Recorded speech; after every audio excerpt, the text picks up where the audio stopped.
আজ থেকে 539 বছর পূর্বে কলিকালের মাটিতে শ্রীকৃষ্ণ চৈতন্য মহাপ্রভুর শুভ আবির্ভাব। মানুষের দরজায়, মানুষের সাজে, মানুষের বেশে ভগবান গিয়ে দাঁড়িয়েছেন। জীব নিত্য কৃষ্ণ দাস ইহা ভুলি গেল, মায়া পিশাচি জীবের গলেতে বান্ধিল। কৃষ্ণ নাম কর জীব, আর সব মিছে, পলাইবার পথ নাই, দেখো জম আছে পিছে। হরিনাম কৃষ্ণ নাম মোদের পারেরও সম্বল, অন্য কোনো নাম ইথে দিতে ধরে নাহি বল। এখন আশ্চর্যের বিষয় হলো, পৃথিবীতে যত মানুষ শুধু নয়, যত জীব জগতের সৃষ্টি হয়েছে, সকলকে কিন্তু একদিন পৃথিবীর থেকে চলে যেতে হবে। জন্মিলে মরিতে হবে, অমরকে কোথা কবে। এখন ভগবানের তো জন্ম হয় না, ভগবানের আবির্ভাব হয়। ভগবানের জন্ম হয় না, ভগবানের প্রকট হয় আর প্রচ্ছন্ন হয়। মানুষের জন্ম হয়, তাই তার মৃত্যু হয়। তাহলে মানুষ তো অমৃত পায় নাই, মানুষ অমর হতে পারবে না। তাহলে মুনি ঋষিগণ বললেন কেন শৃণ্বন্তু বিশ্বে অমৃতস্য পুত্র, আমরা অমৃতের সন্তান। বলছে মানুষের জন্ম যেমন হয়েছে, যেমন তার মৃত্যু হবে। মানুষ যদি অমরত্ব লাভ করতে চায়, তাকে কর্মটা অমৃতের সমান করে করতে হবে। নিজেদের মধ্যে কথা বলবেন না, তাহলে আমার কথাগুলো বুঝতে আপনাদের অসুবিধে হবে। হ্যাঁ, এমন একটা কর্ম করতে হবে যে কর্মটা তোমাকে অমৃতত্বের আস্বাদন দিয়ে দেবে। অমৃতের আস্বাদ গ্রহণ করতে গেলে, হ্যাঁ, অমৃতের স্বাদ বলবো না, আমি আস্বাদ বলবো। স্বাদ বললে জড়জাগতিক দই মিষ্টি পাঁপড় পায়েস খাওয়ার কথা বোঝায়। আর আস্বাদ বললে যে জগৎ যেটা মুখে দিলে কোনোদিন তার স্বাদ ভোলা যায় না, সেই বস্তুকে বোঝায়। দুটো জিনিসের মধ্যে একটা বেসিক ডিফারেন্স আছে, যেটা বুঝে নিতে হবে। কিরকম জানেন, দেখবেন অনেক সময় দেখা যায়, আমরা ট্রেনের পাশে যখন যাই, ট্রাভেল করি, ট্রেনে যাওয়ার সময় দেখি অনেক মানুষ আছে, তারা গান গেয়ে ভিক্ষা করে। তাদের মধ্যে কিছু কিছু গায়ক গায়িকার গলা আমরা পাই ট্রেনে যাওয়ার সময়, যাদের গলার কাছে বড় বড় সঙ্গীতজ্ঞরাও হার মেনে যায়, তাদের যে গলার সুর। তাহলে আশ্চর্যের বিষয় হলো, এত যদি সুন্দর সুর আছে গলায়, তাহলে ট্রেনে ভিক্ষা করছে কেন? আমি ওরকম অনেক লোককে ডেকে বলেছি, আপনি তো ট্রেনে ভিক্ষা করছেন, কত টাকা পান? বলে 200, 300, 400, 500 টাকা, খুব বড় 1000 টাকা। তাহলে আপনাকে ভিক্ষা করতে হবে না, আপনি চলুন আমার সঙ্গে দোয়ার কি করবেন, আপনাকে আমি 1500 টাকা দেবো। বলে আমি যাবো না। বলে আমি যাবো না। কেন যাবো না জানেন? ওই গান গেয়ে ভিক্ষা করার মধ্যে ও যে স্বাদটা পেয়ে গেছে না, ওকে আপনি চাইলেও আর বাঁধা গণ্ডির মধ্যে রাখতে পারবেন না।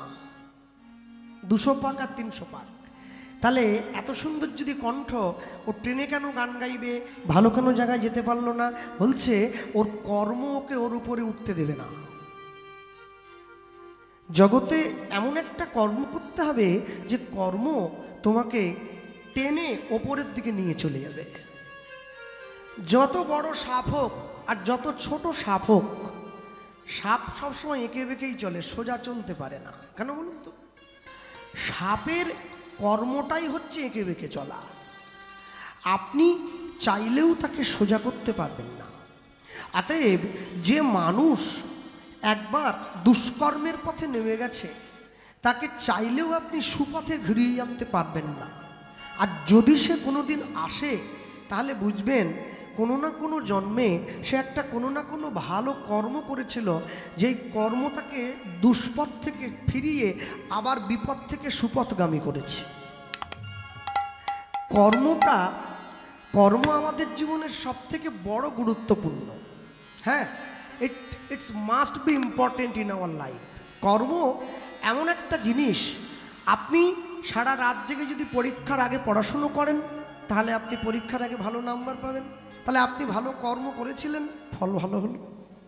আর যদি আপনি পরীক্ষার আগে পড়াশুনো না করেন তাহলে আপনি পরীক্ষার সময় চাইলেও ভালো নাম্বার পেতে পারেন না। কেন? আপনার পড়াশুনো করার ধরনই আপনাকে বেশি নাম্বারের দিকে নিয়ে যেতে পারবে না, আপনি উঠতে পারবেন না।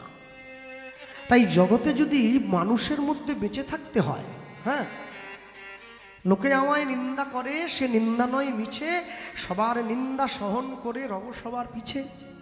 বিশ্বকবি রবীন্দ্রনাথ ঠাকুর বললেন, লোকে আমায় নিন্দা করবে। কেন নিন্দা করবে? বলে যার নাম থাকবে তার দুর্নাম থাকবে। নাম আলোচনা যার হবে তার সমালোচনাও হবে। এটা খাতায় লিখে রেখে দেন।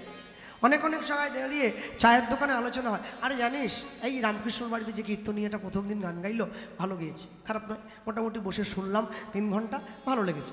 তাহলে এটা কিন্তু আলোচনা হচ্ছে। ঠিক আপনি পাশে চলে যান, 4 জনে চা খাচ্ছে, বলে দূর দূর দূর, দ্বিতীয় দিন যা গান হয়েছে প্রথম দিন তার তুলনায় কিচ্ছু হয়নি, একদম ভবাস। ভালোটা যেমন আপনি নিচ্ছেন, আপনাকে খারাপটাও নিতে হবে। কিন্তু কেউ যদি মনে করে আমি শুধু ভালোটাই নেবো, আমি খারাপটা নেবো না, তাহলে কিন্তু জীবন দাঁড়িয়ে পড়বে। জগতে কেউ শুধু ভালো নিয়ে বাঁচতে পারেনি, ভগবানকে পর্যন্ত খারাপ বদনাম নিতে হয়েছে। আর আমি তো মানুষ, হ্যাঁ, আমি মানুষ। তাহলে যে ঈশ্বর সকলের মঙ্গল করে, যে ঈশ্বর সকলের ভালো করে, সে যদি সকলার ভালো চাইতে পারে, মানুষ যদি তারও বদনাম করে।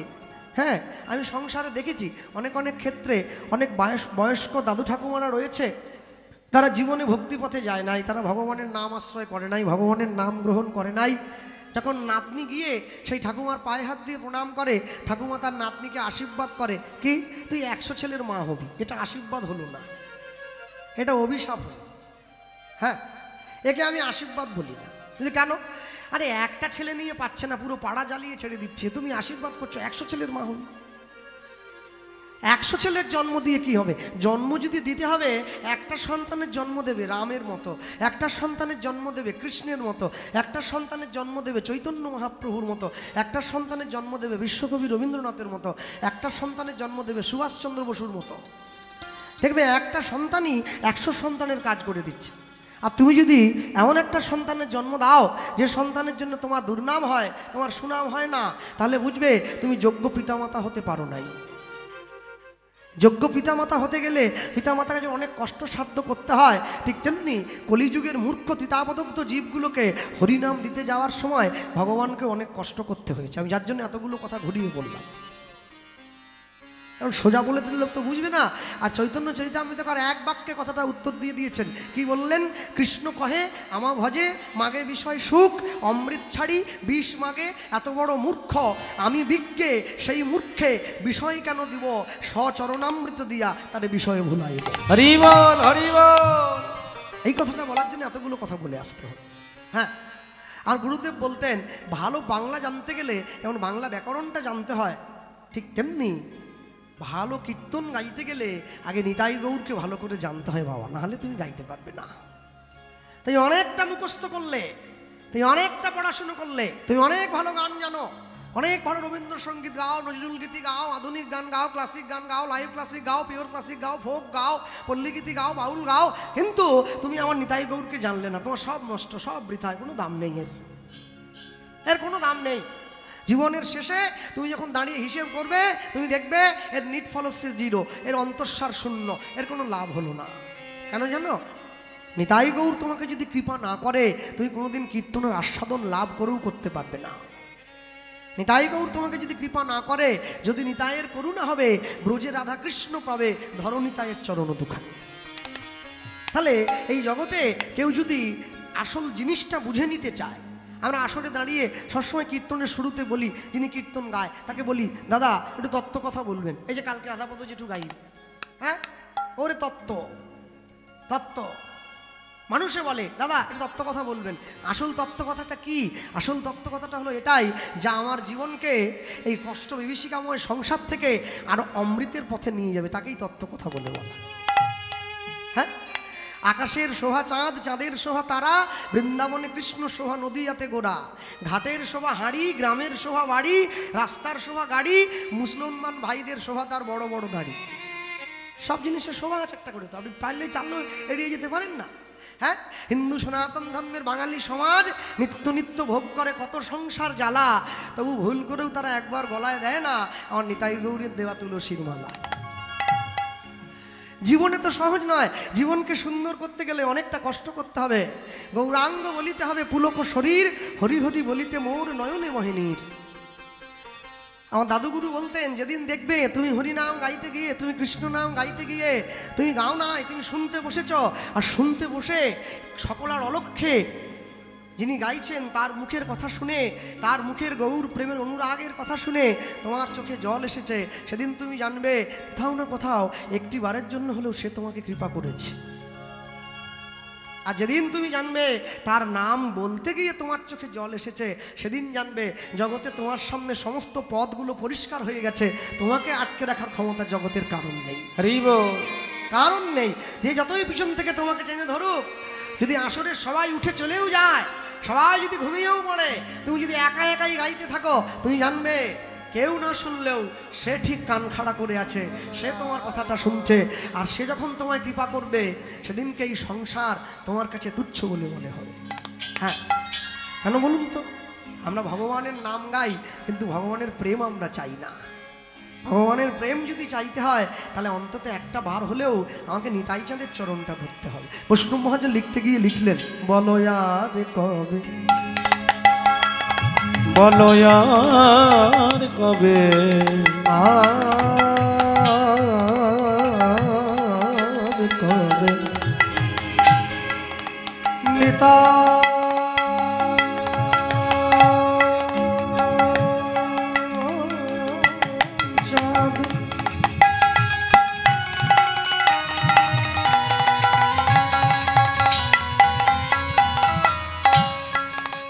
আমায় করুণা করুণা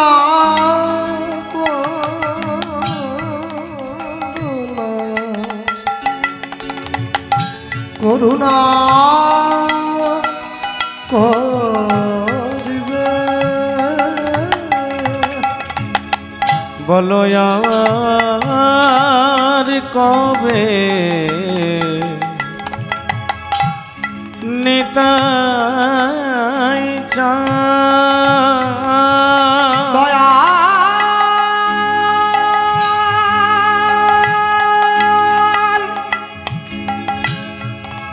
নিতাই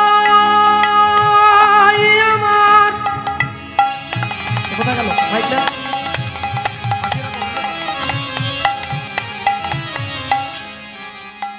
নিতাই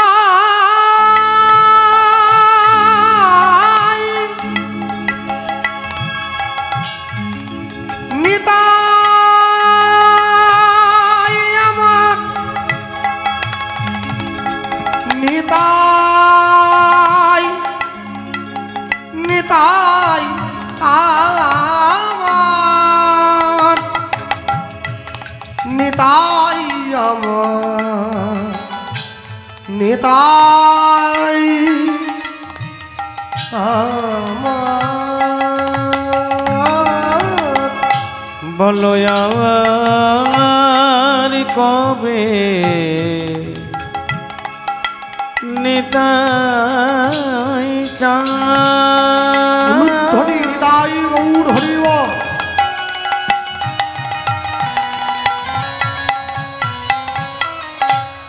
করুণা করুণা করুণা করুণা করিবে,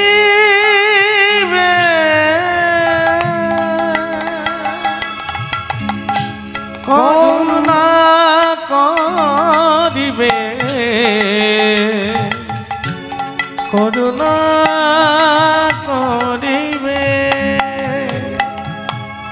বলো সংসার বাসনা মোর কবে তুচ্ছ হবে? ওগো সংসার বাসনা মোর কবে তুচ্ছ হবে? বল বিষয় ছাড়িয়া কবে শুদ্ধ হবে মন? কবে হাম হে বাবা মধুর বৃন্দাবন? ওগো কবে হাম হে বাবা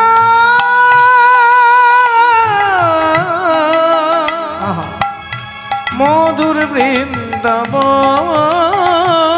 বল কবে হাম হে রাম মধুর বৃন্দাবন? ওগো কবে হাম হে বাবা মধুর বৃন্দাবন? মধুর বৃন্দাবনে আমি কবে বা যাব? মধুর বৃন্দাবনে কবে বা যাব? মধুর বৃন্দাবনে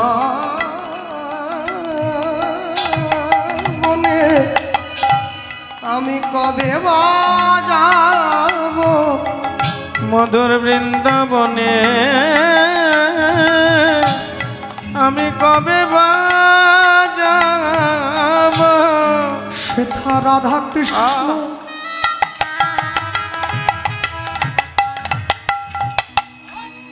যুগল চরণ নিরখিব। মধুর বৃন্দাবনে আমি কবে বা যাব? আমার ভাবে আসা যাওয়া সফল হবে। মধুর বৃন্দাবনে কবে বা যাব? কবে ব্রজের ধুলায় গড়াগড়ি দেব। মধুর বৃন্দাবনে কবে বা যাব? আমার সংসার বাসনা ত্যাগ হইবে। মধুর বৃন্দাবনে কবে বা যাব? আমি তোমার চরণে শরণ লইব। বৃন্দাবনে কবে বা যাব? আমার আশা যাওয়া সফল হবে। বৃন্দাবনে কবে বা যাব? আমি তোমার চরণে শরণ লইব। বৃন্দাবনে কবে বা যাব? আমি ওই চরণে শরণ লইব। মধুর বৃন্দাবনে কবে বা যাব? বলি ব্রজের দ্বারে দ্বারে ঘুরিয়া বেড়াইব। বৃন্দাবনে কবে বা যাব? কবে সাধু গুরু বৈষ্ণবের কৃপা পাব।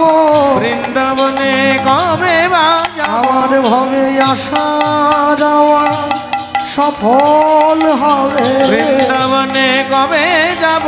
আসা যাওয়া সফল হবে। বৃন্দাবনে কবে যাব? বৃন্দাবনে কবে যাব? বলি কবে খাব যাব? মধুর বৃন্দাবন কবে আমি যাব?